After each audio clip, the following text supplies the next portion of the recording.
Salut Toké, Chapé Toké en ligne, bonjour, bonsoir, comme d'habitude. Je sais pas quand vous regarderez la vidéo, ou simplement si vous allez la regarder. On va se retrouver aujourd'hui pour la suite des présentations de bouquins de cinéma. On va commencer sans plus tarder avec un livre de chez Tasken, et vous savez que j'aime beaucoup cet éditeur. C'est le Animation Now. Ça va revenir sur le cinéma, notamment de la studio Hartman, avec tout ce qui est voilà, c'est Gromit, Sean le Mouton, sur DreamWorks avec Shrek et compagnie, sur Disney Pixar, sur le cinéma d'animation japonais aussi. Enfin, c'est vraiment bien détaillé et c'est vraiment excellent, richement illustré. Et c'est en français, en allemand et en italien, je crois, il y a 3 langues. Donc très cool.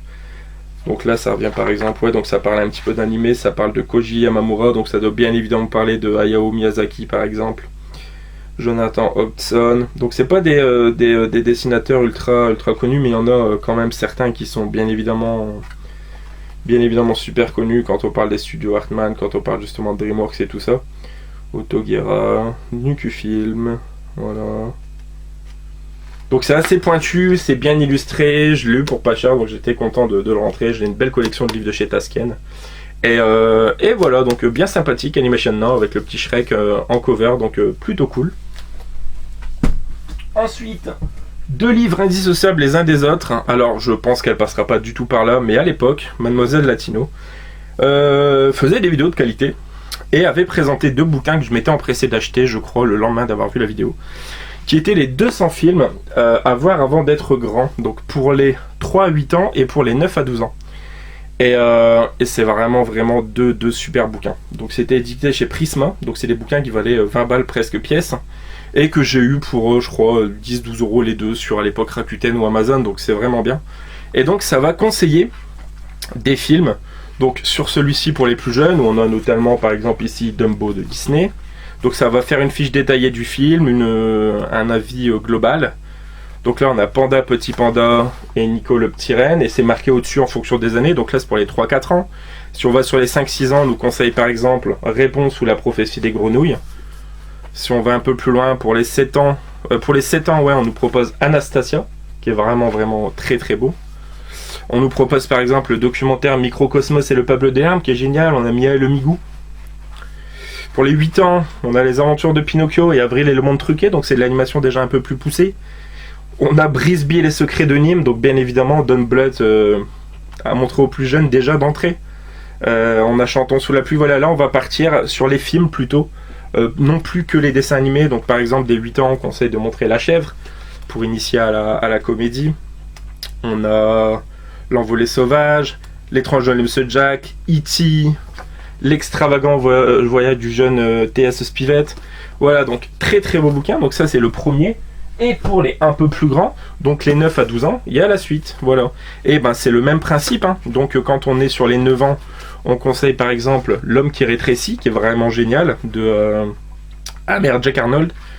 On a pour 9 ans également Jack et la mécanique du cœur, qui est magnifique. Pour les 10 ans, on nous conseille Dr. Jerry et Mr. Love, pareil, un bijou de comédie. Les Goonies ou encore Gremlins. On conseille quoi? Hugo Cabret. Après, si on va un peu plus loin, pour les 11 ans, Big ou Billy Elliot, qui sont 2 super films, j'en conviens totalement. Le Grand Chemin, voilà, là on est sur des trucs déjà un peu plus poussés. Hein, le Grand Chemin, bien évidemment, avec Anémone et Richard Bohringer. On nous propose Madame Doubtfire, cultissime. On nous propose quoi d'autre? On nous propose La mort aux trousses pour vraiment initier au grand cinéma. My Fair Lady dès l'âge de 11 ans, vous voyez. Et quand on va un peu plus loin, donc là, à 12 ans, Le Garçon Invisible, La Grande Illusion, chef-d'œuvre de Jean Renoir. Ensuite, on a quoi? On a OSS, pour toujours avancer dans la comédie tranquillement. Pirates des Caraïbes, on le conseille dès 12 ans. La planète des singes, Le pont de la rivière Kwai, enfin vraiment, c'est 2 super bouquins. Et je vous les conseille, que vous avez des enfants ou pas, parce que ça donne toujours des idées de films auxquels on va pas forcément penser. C'est pas que les trucs les plus communs et les plus convenus. Donc je vous les conseille. Ensuite, un truc que j'avais eu chez Noz, donc chez l'édition de La Martinière, voilà, que j'avais eu, je sais plus, 1 ou 2 euros.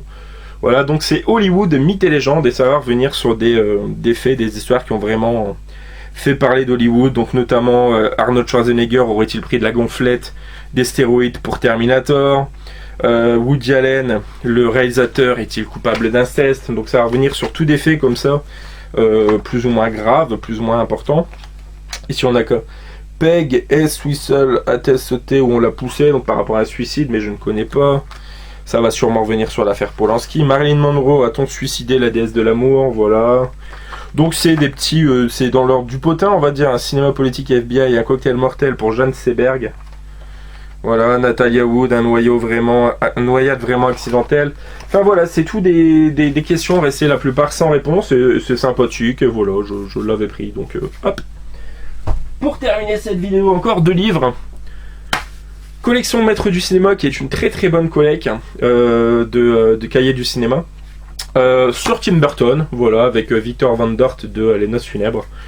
Donc pareil, hein, ces petits bouquins sont vachement illustrés et vachement bien détaillés. C'est vraiment des pros et des vrais amateurs de cinéma qui font ça. Les photos sont de très bonne qualité. Là on a Batman. Là on a de photos d'Edouard Romain d'Argent.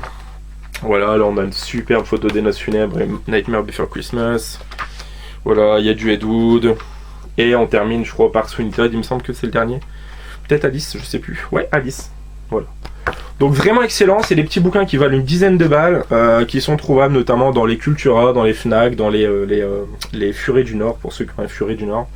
Et c'est très sympa, il y en a sur David Lynch, il y en a sur Jodorowsky, il y en a sur, je crois, Almodovar, sur Cameron, enfin voilà, sur beaucoup de réals un peu connus, Eastwood je crois aussi.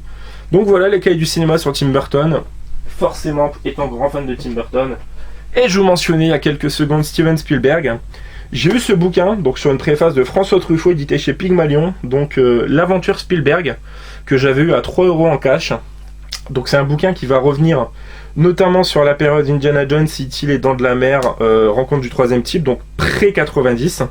Vraiment toutes ces pépites des années 80.